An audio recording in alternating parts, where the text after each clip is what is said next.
మంత్రి పొంగులేటి బీఆర్ఎస్ పార్టీపై తీవ్ర స్థాయిలో విమర్శలు చేశారు. వారి పాలనలో చిన్న పనులను కూడా పెద్దగా చూపించుకున్నారని ఆరోపించారు.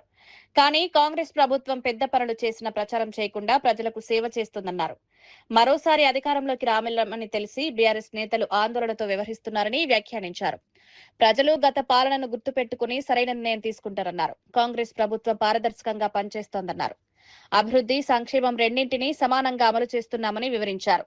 ప్రతిపక్షాలు చేస్తున్న ఆరోపణలు అసత్యమని పేర్కొన్నారు. మనందరి మీద ఉంది. దాన్ని దృష్టిలో పెట్టుకొని కాంగ్రెస్ కుటుంబ సభ్యులమైన మనందరం భవిష్యత్తులో మనం చేసే పనిని ఆనాటి ప్రభుత్వం గోరంత చేస్తే కొండంత చెప్పుకున్నారు.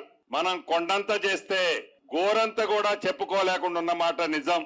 దాన్ని గోరంతని కొండంత చెప్పుకోలేకపోయినా చేసిన దాన్నైనా మనం ప్రజలకు చెప్పగలిగితే తప్పకుండా ప్రజల మనసుల్లో ఉన్న ఈ ప్రభుత్వం, ఈ పార్టీ మళ్లీ తిరిగి ప్రజలు దీవించటానికి ఏ రకమైన సంకోచం ప్రజలలో లేదు.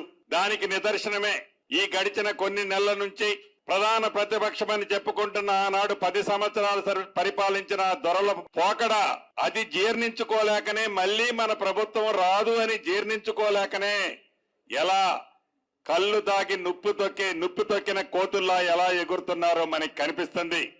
అయినా కూడా ఎక్కడ కాంగ్రెస్ శ్రేణులు, కాంగ్రెస్ కుటుంబ సభ్యులు తగ్గకుండా వారికి తిరిగి గిఫ్ట్ ఇవ్వడానికి సిద్ధంగా ప్రజలున్నారు. అది మీ అందరికీ తెలుసు. కాబట్టి మళ్ళీ మిమ్మల్ని అడిగేది, చేసిన ప్రతి కార్యక్రమాన్ని చేయనదాన్ని ఏం చెప్పుకోనక్కర్లా. ఆనాటి ప్రభుత్వం లాగా మాయమాటలు నోరు తెరిస్తే మాయమాటలు మనం చెప్పుకోనవసరంలా. చేసిన దాన్ని గనక చెప్పుకోగలిగితే, చేసిన దాన్ని ప్రజలకు ఇస్తున్న దాన్ని, చేసిన అభివృద్ధిని చెప్పుకోగలిగితే తప్పకుండా